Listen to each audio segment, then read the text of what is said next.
Hello everyone, welcome back to my YouTube channel, Black Box Engineering. I wanted to continue about my talk on frequency filters. So I left off with like passive, high pass and low pass filters. In this one I'm going to be talking about the active side of things as well as the idea of a bandpass filter. So we can actually combine both types of filters. Typically it's the high pass side first, the curve up part, and then it's the low pass second, the curved down part, to form this like umbrella looking shape. It allows a very specific range of frequencies to be passed, and then it cuts off at both ends so that you can get things tuned in. So I'm going to cover a passive version. So let's say that we want the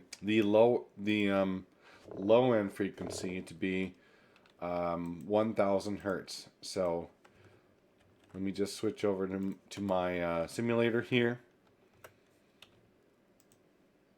I'm just moving some stuff around. So for now, let's ignore stuff we have above because that comes a little bit later. So we need to rotate this.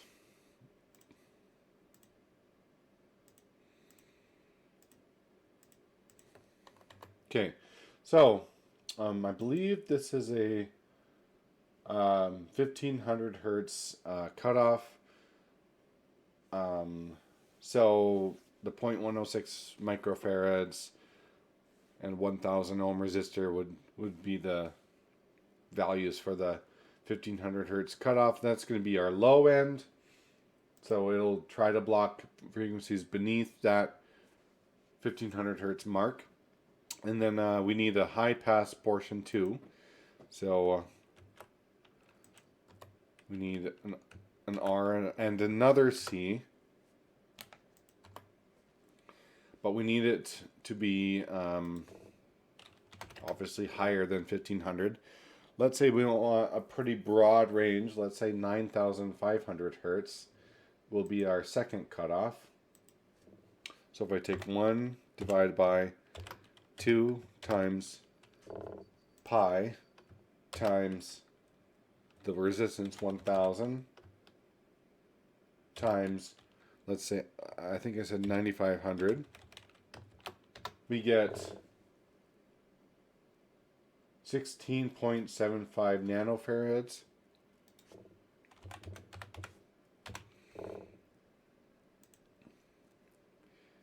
I gotta wire this stuff up.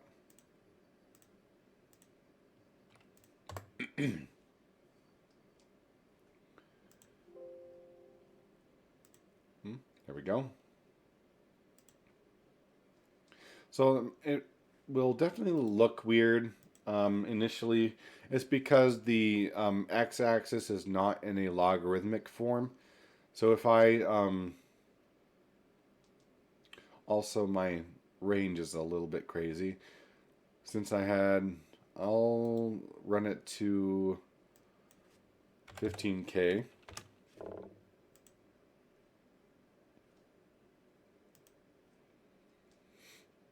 To narrow the range a little bit. So if I switch this over to logarithmic, it will look a little bit more of what I described.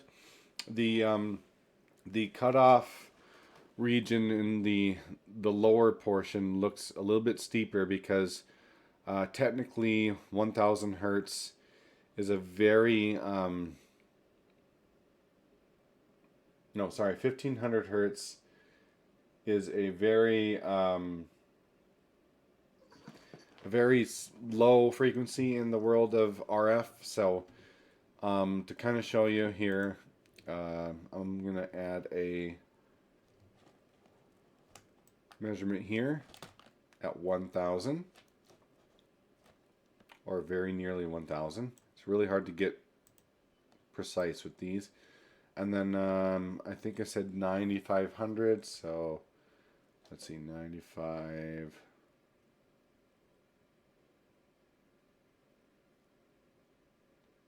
That's about as close as it can get. So you can see that these two cursors are very close to each other because they are roughly at the same cutoff level. We're not going to have a perfect representation because again, there's losses in the inactive filter here. So if I were to add the voltage reference, it's supposed to be at 6 decibels, but it's dropped to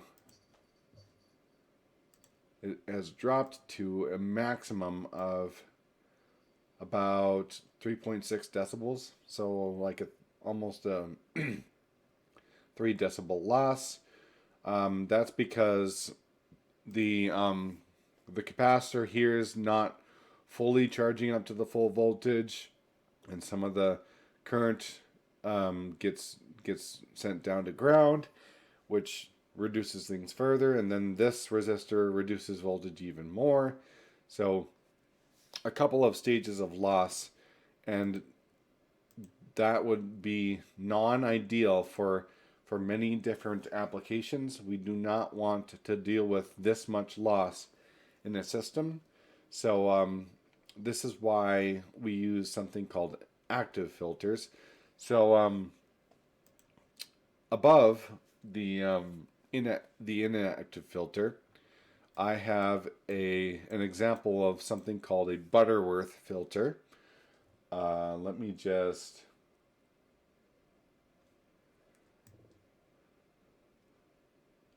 So this is a high pass filter version of the same of the what's down here. So this will cut off at 1500 hertz high pass. So I can break this down a little bit in a bit of an easier way, since it might look a little complicated. This to the right is just the positive negative voltage source for the operational amplifier. I don't know how to generate negative voltage. I never learned that in college. So to easily do that, I just put a ground between the positive and negative of two voltage sources, and I send the positive to one side and the negative to the other. And then we've got 3 stages of filtering going on with the Butterworth filter. We've got the RC filter for the feedback loop, the RC filter for the positive side of the operational amplifier, and then the simple inactive part of the RC filter on the output. Technically, mathematically speaking, this stuff is considered the second order part, and then this section is the first order part. So second order plus first order is going to be a third order filter, if you like to know about that kind of thing. We need a gain of 2, so these need to be the same value and sent back to the negative side of the operational amplifier. And then if I actually hit run again,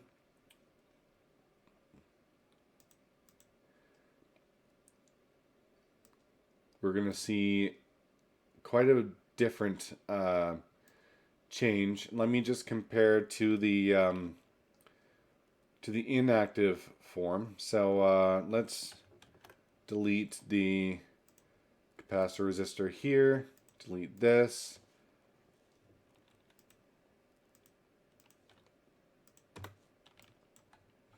So 1000 and 0.106 micro, 0.106 micro. Hit run again because I changed values. So the teal color is the active filter, and the green color is the inactive filter at the same cutoff level. So if I put a 1500 hertz, let's mark them at 1500.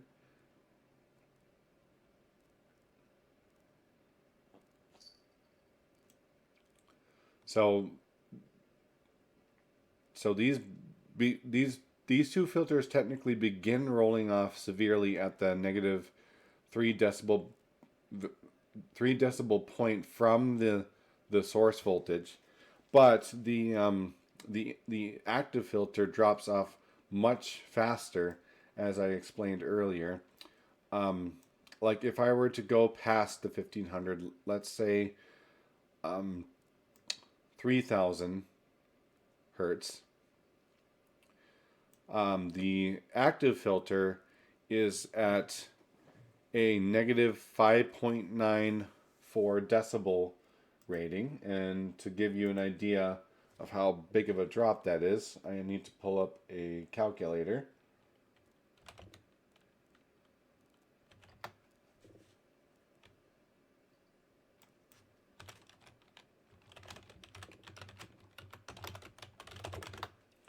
Just give me a second here. So negative 5.94 is a 0.505 volts.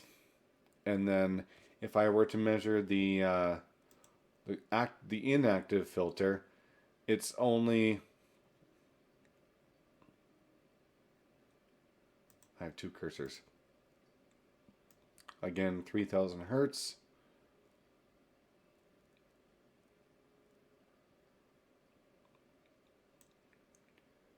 From the 6 decibel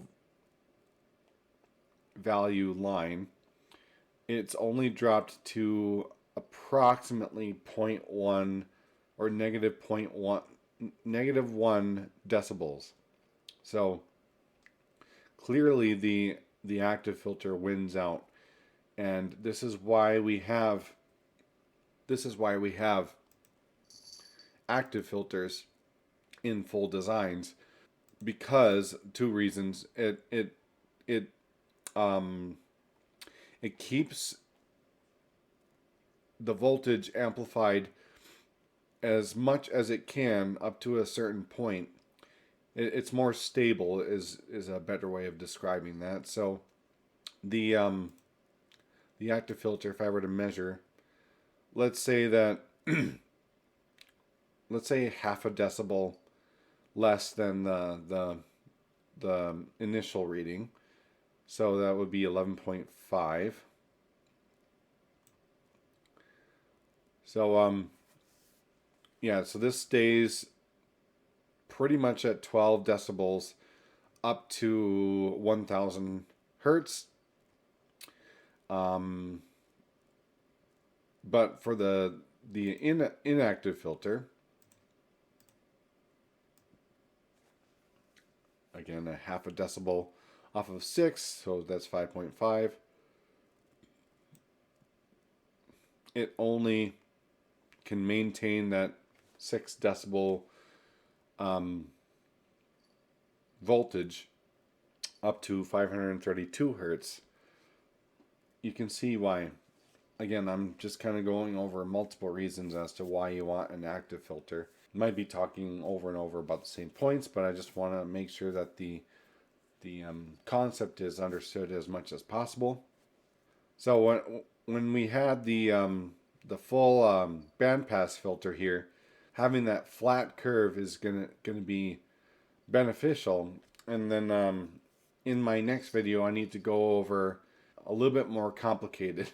I know this looks kind of scary, but all it is a high pass filter on the far end here, and then this thing is called a unity gain buffer. You'll see why that's important. And then this is the low pass filter side. And then if we want to measure an output or even reduce the output, because every time we add a voltage to the system, it's gonna amplify the source signal significantly, because we're dealing with 1, 2, 3, 4 different operational amplifiers, and technically the gain also increases things. So in a technical aspect, this impedance is going to be much lower than the input impedance on the next stage. So this particular thing, the unity buffer, acts as a bridge between high impedance and low impedance. So this is important with like the calculus behind it.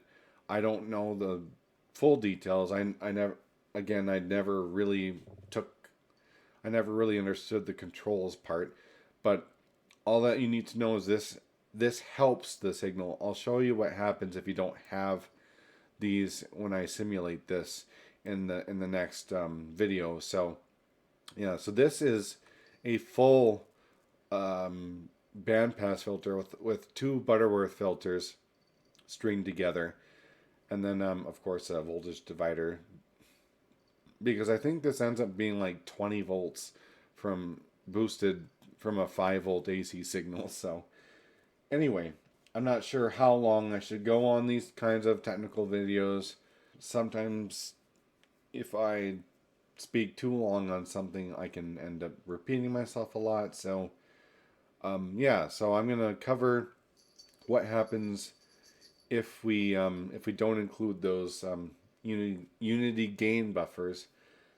This will be kind of the last step to talk about with the whole design I made a while back. So we're getting there.